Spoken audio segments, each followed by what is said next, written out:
دوستو، نظام شمسی سے متعلق قرآن پر لگائے جانے والے اعتراضات اور ان کے جوابات۔ کلیم نمبر 1، چاند کی اپنی روشنی نہیں۔ کیا قرآن کہتا ہے چاند کی اپنی روشنی ہے؟ جواب: قرآن نے کبھی نہیں کہا کہ چاند کی اپنی روشنی ہے۔ قرآن نے سورج اور چاند کا ذکر کرتے ہوئے دونوں کے لیے الگ الگ الفاظ کا استعمال کیا ہے۔ سورج کے لیے استعمال ہوا سراج، چراغ جو روشنی کا ایک سورس ہے، اور چاند کے لیے استعمال ہوا منیر، منیر اس روشنی کو کہتے ہیں جو ریفلیکشن ہو کسی اور روشنی کا۔ سورج کو ایک بلب سمجھیں اور چاند کو ایک آئینہ۔ بلب لائٹ کو ایمٹ کرتا ہے اور آئینہ اس روشنی کو منعکس یعنی ریفلیکٹ کرتا ہے۔ ایگزیکٹلی قرآن نے یہی زبان استعمال کی ہے سورج اور چاند کے لیے۔ ارشاد باری تعالیٰ ہے، ہم نے چاند کو منیر اور سورج کو سراج بنایا۔ اتنی بہترین سائنٹیفک ایکوریسی، وہ بھی 7ویں صدی میں۔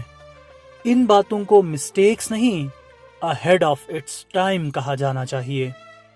کلیم نمبر 2، قرآن سپورٹ کرتا ہے جیو سینٹرزم کو کیونکہ اس میں زمین کے آربٹ کا ذکر نہیں۔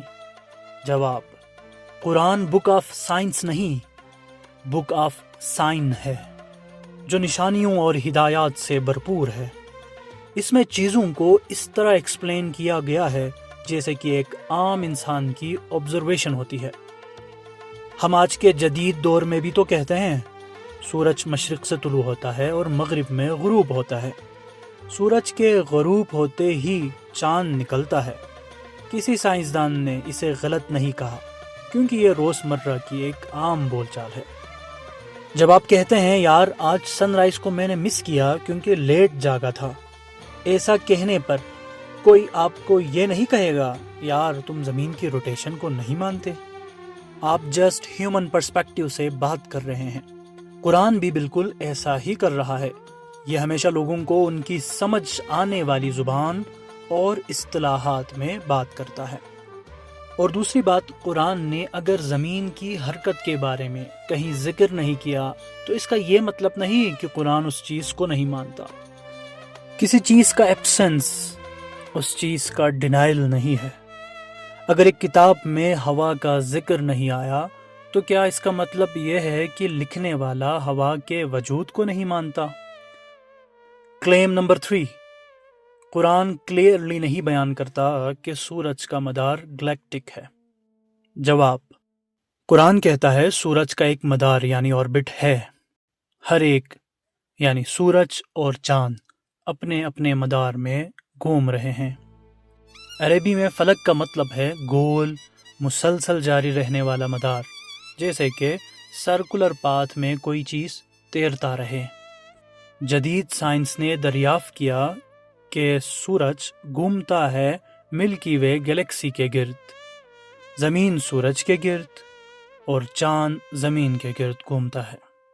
قرآن نے اگرچہ سینٹر کو اسپیسیفائی نہیں کیا کیونکہ اس کا مقصد ٹیکنیکل ایسٹرونومی نہیں، لیکن یہ بھی حقیقت ہے قرآن نے آربٹ کا ہم معنی لفظ فلک کا استعمال کیا جو کہ حیرت انگیز ہے 7ویں صدی کے حساب سے۔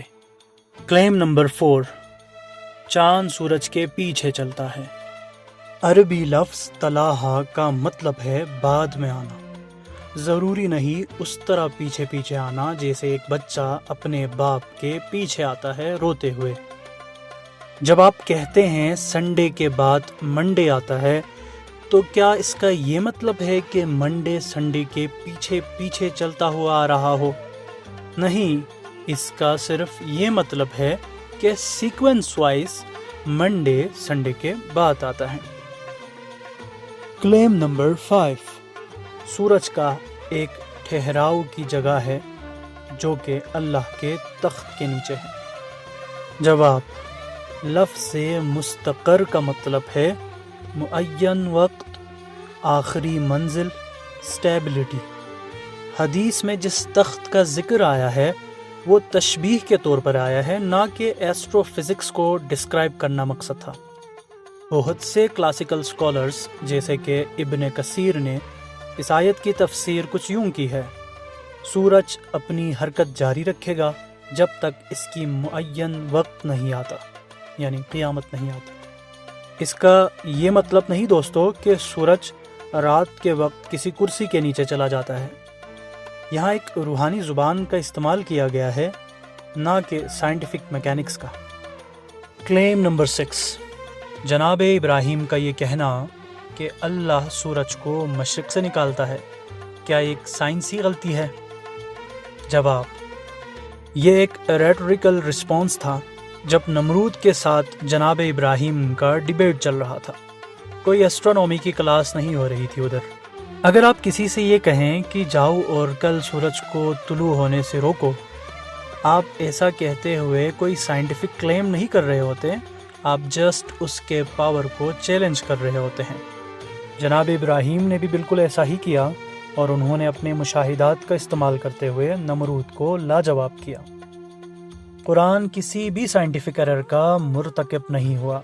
یہ ایک یونیورسل اور ٹائم لیس لینگویج استعمال کرتا ہے، جو بذات خود ایک معجزہ ہے، جو ہر زمان و مکان کے ذہنی استعداد کے مطابق ہوتی ہے۔ یہ دلوں کو جگاتا ہے، صرف کھوپڑیوں کو باتوں سے نہیں بھرتا۔ اس کی ساری باتیں 1400 سال بعد بھی سائنس کے موافق ہے۔ سبسکرائب کریں اگر آپ اسی طرح کے لاجیکل، ریسرچ بیسڈ قرآنی آیات پر اٹھائے جانے والے اعتراضات کے جوابات چاہتے ہیں۔ کامنٹ کریں کون سے دوسرے سائنٹیفک ایررز کو ہم انویسٹیگیٹ کریں اپنی نیکسٹ ویڈیو میں، کیونکہ جہاں کرٹکس ہو جائے لاجواب، اسے کہتے ہیں اولو الالباب۔ اللہ حافظ۔